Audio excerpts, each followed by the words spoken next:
आखिरकार अरूज उस तस्वीर तक पहुंच ही गई है। उसके जहन के अंदर अजीब तरह के सवालात आना शुरू हो चुके हैं। वसई के सामने सबसे बड़ा सवाल ये कर देती है कि महरीन की गोद में ये बच्ची कौन है, कहाँ चली गई और किस जगह पर इस वक्त मौजूद है। जैसे वसई ये बातें सुनती है तो यहाँ पर वसई का रिएक्शन क्या आएगा? क्या अरूज के सामने फिर से कोई बड़ा झूठ बोल सकती है? अरूज किस तरीके से वसई को इस्तेमाल करने की कोशिश करेगी और कैसे कैसे इसे अपनी मुट्ठी में करेगी? नेक्स्ट एपिसोड में कौन सा ट्विस्ट आने वाला है? क्योंकि महरीन के सामने भी ये सब कुछ सच आ चुका है और वो सुलेमान के सामने बार बार यही डिमांड कर रही है कि अरूज के को भी वालिदैन मौजूद नहीं है, आप इसे हमेशा के इस घर से निकाल लें। शांसे और अरूज एक दूसरे के साथ गपशप कर रहे होते हैं। अरूज खुलकर सारी स्टोरी जो वो शांसे को बता देती है कि भाई जैसे मेरा बच्चा वापस आएगा इस दुनिया में तो उसके बाद मैं फिर से अपनी कोशिशें तेज कर दूंगी वालिदैन को ढूंढने के लिए और मुझे पूरा यकीन है कि मैं इस मकसद में कामयाब हो पाऊंगी। जब इन दोनों की बातें जारी होती तो वहां पर महरीन भी आ जाती है और महरीन दरवाजे पे ही इनकी सारी बातें सुन लेती है। और जैसे महरीन ये बातें सुनती है तो उसको एक पॉइंट मिल जाता है कि भाई अब मुझे मौका मिल चुका है और मैं इस मौके का फ़ायदा उठाने की कोशिश करूं और मैं ये सुलेमान के सामने डिमांड रख दूं।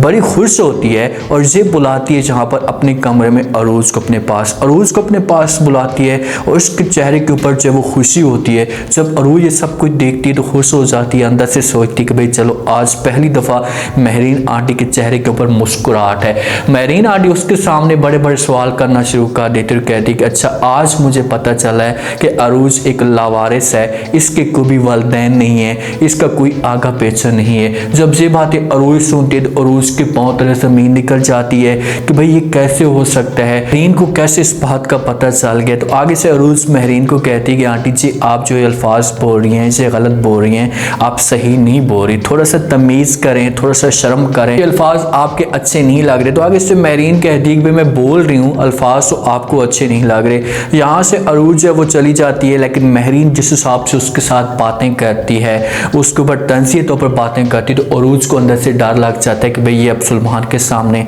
जो ये डिमांड रख सकती है कि भाई इसके कोई वालिदैन नहीं है, इसका कोई बैकअप नहीं है, तो आप इसे छोड़ दें। इसी वजह से अच्छा ये काम करती है कि वहाँ पर फ़ौरन जाकर ये कॉल कर देती है सुलेमान को कॉल करती है।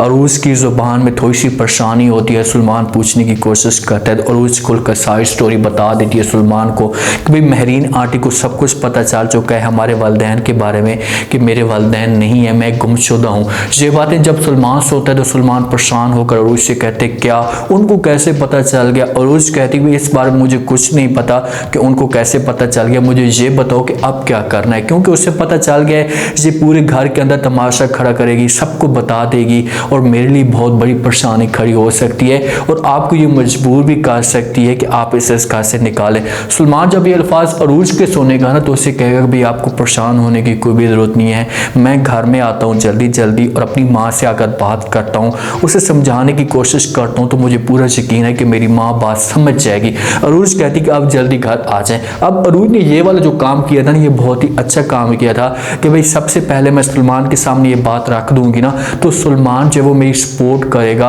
और किसी भी सूरत में अपनी माँ की बात नहीं मानेगा। अब सुलेमान को पहले पता तो है इस बारे में, लेकिन फिर भी वो अपनी तरफ से सब कुछ क्लियर करना चाहती है। सुलेमान जब घर आता है ना तो महरीन उसको अपने पास बुलाती है। पहली बात यही करती है कि सुलेमान आपको इस बात का पता है? सुलेमान ये बातें सुनते तो अपनी माँ को कहते माँ जी किस बात का मुझे पता है, मुझे तो किसी भी बात का नहीं पता।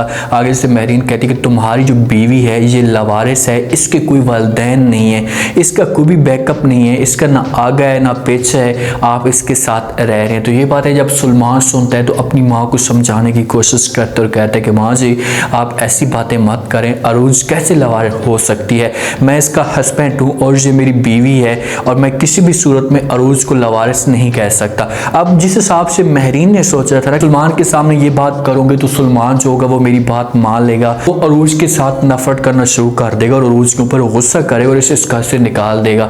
जब ये बातें महरीन सुलेमान की सुनती है कि भाई सुलेमान तो इसकी सपोर्ट करने के लिए तैयार हो गया तो आगे से महरीन कहती है कि भाई आपको अच्छा मुझे ऐसा लग रहा है कि आप मेरा हुक्म जो है वो नहीं मानना चाहते, जब मेरे हुक्म की तजलील कर रहे हैं। तो सुलेमान कहते हैं कि माँ जी अगर मैं आपके हुक्म नहीं मान रहा या आपके हुक्म की मैंने तजलील की है तो उस जगह पर मैं आपसे माफ़ी मांगता हूँ, लेकिन मैं अरूज के साथ ऐसा नहीं कर सकता, अरूज को लावारिस नहीं कह सकता। अरूज अरूज मेरी बीवी है और मैं इसका हस्बैंड हूँ और मैं हमेशा के लिए इसके साथ रहने वाला हूँ। जहाँ पर जिस हिसाब से सलमान की बातें कर रहे हैं ना, जो सलमान ठीक बातें कर रहा है कि भाई ठीक है उसके वालिदैन नहीं है, समझो कि एक हस्बैंड की जिम्मेदारी है और वो हस्बैंड के जिम्मे में आ चुकी है, तो किसी भी सूरत में कोई भी लावारिस नहीं कह सकता। महरीन के चेहरे के ऊपर 12 बज जाते हैं, सलमान से नाराज होकर चली जाती है। सलमान बाद में अपनी माँ को किसी तरीके से समझा देगा। जो ख्वाब महरीन ने सोचे थे उसके ख्वाबों के ऊपर मुकम्मल तौर पर पानी फिर जाता है, उदास हो जाती है।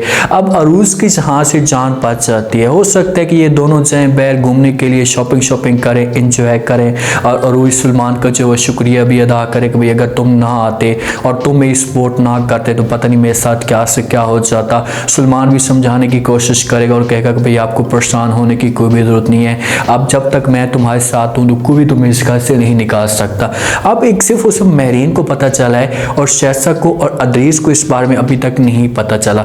जब शहसा को और अदरीस को पता चलेगा ना तो फिर कहानी के अंदर जो मजीद ट्विस्ट आएंगे। अरूज कमरे के अंदर मौजूद होती है और वसई भी उस कमरे के अंदर मौजूद होती है और ये जो तस्वीर पड़ी होती है महरीन की पुरानी और उसकी गोद में बच्ची होती है, ये शहसा ने छुपवा कर रखी हुई थी, लेकिन अरूज की जो वो नज़र पड़ जाती है जब तस्वीर देखती है इनकी गोद में एक बच्ची है और ये कौन है, और दिमाग के अंदर सवाल आना शुरू हो जाते हैं। जहाँ पर ये वसई को अपने पास बुलाती है और कहती है कि वसई एक बात मुझे बताओ, सच सच बताना।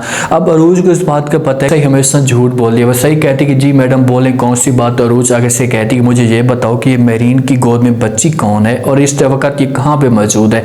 वसई ये अल्फाज सुनती है तो हो जाती है बड़ी परेशान, क्योंकि वसई को कहानी का पता है सारी का कि भाई कहाँ पर ये बच्ची गई है और किस हाल में। तो जहाँ पर ट्विस्ट पैदा होने वाला है, जिस वक्त वसई झूठ बोलने की कोशिश करेगी तो ऐसा लग रहा है कि अरूज इसकी बात को जांच लेगी और इसको कोई लालच देने की कोशिश करेगी, तो किसी तरीके से अपनी मुट्ठी में फंसाने की कोशिश करेगी और उसके बाद इस्तेमाल करेगी। ये चीज़ें आप लोगों को मैं बार बार कहता आ रहा था कि वसई को अरूज इस्तेमाल करेगी और सारे के साथ जो राज होंगे वसई के से अरूज के सामने आएंगे। जब वसई उसे सब कुछ बताएगी कि भाई ये बच्ची जो थी महरीन की थी, असली बच्ची, और उसके बाद ये एक्सीडेंट में, ये किसी हादसे में जो है वो गुम हो गई थी, या इसकी डेथ हो गई थी, इसके हस्बैंड की, महरीन के हस्बैंड की भी डेथ हो गई थी, तो फिर अरूज के सामने जो सारे राज होंगे वो खुलना शुरू हो जाएंगे और उससे पता लगना शुरू हो जाएगा कि भाई मैं ही हूँ जो महरीन आंटी की बेटी हूँ सगी। अरूज को सब कुछ पता चलेगा तो अरूज जाएगी महरीन के पास, उसे यकीन दिलाने की कोशिश करेगी, उससे कहेगी कि आप प्लीज़ मेरा यकीन करें, मैं आपकी बेटी हूँ। लेकिन महरीन इतनी ज़्यादा इसके साथ नफरत करना शुरू कर देगी कि किसी भी सूरत पे इसकी बात नहीं मानेगी और इसे साफ अल्फाज में इनकार कर देगी, कहेगी कि भाई चाहे जो कुछ हो जाए तू मेरी बेटी नहीं बन सकती। शहसा वालों को जब पता चलेगा तो अब देखना है कि उनका क्या हाल होने वाला है, उनके ऊपर क्या गुजरती है। उन्होंने इस वजह से यहाँ से जो अरूज को घुमाया था या हमेशा के लिए ख़त्म किया था कि मेरा बेटा या हम लोग इस घर के ऊपर राज कर सकें, लेकिन अरूज फिर भी इस घर में आ पहुंची है। उम्मीद है आज का रिव्यू, आज का ये टीजर आप लोगों को पसंद आया होगा। आपने कमेंट सेक्शन में अपनी कीमती राय लास्ट में देनी पर आपको क्या लगता है, क्या नेक्स्ट एपिसोड में जैसे अरूज ने तस्वीर देखी है तो उसके बाद अरूज के सामने मजीद राज कैसे खोलेंगे, कैसे वसई को ये अपने जाल में फंसाने की कोशिश करेगी। अगर अरूज के सामने सब कुछ सच आता है और ये जाकर महरीन के सामने रखती तो क्या महरीन ये सब कुछ मान पाएगी। नेक्स्ट एपिसोड में क्या ट्विस्ट आ सकता है, लास्ट में फीडबैक दीजिएगा और चैनल को लास्ट में सब्सक्राइब कर दीजिएगा। शुक्रिया, अल्लाह हाफिज़।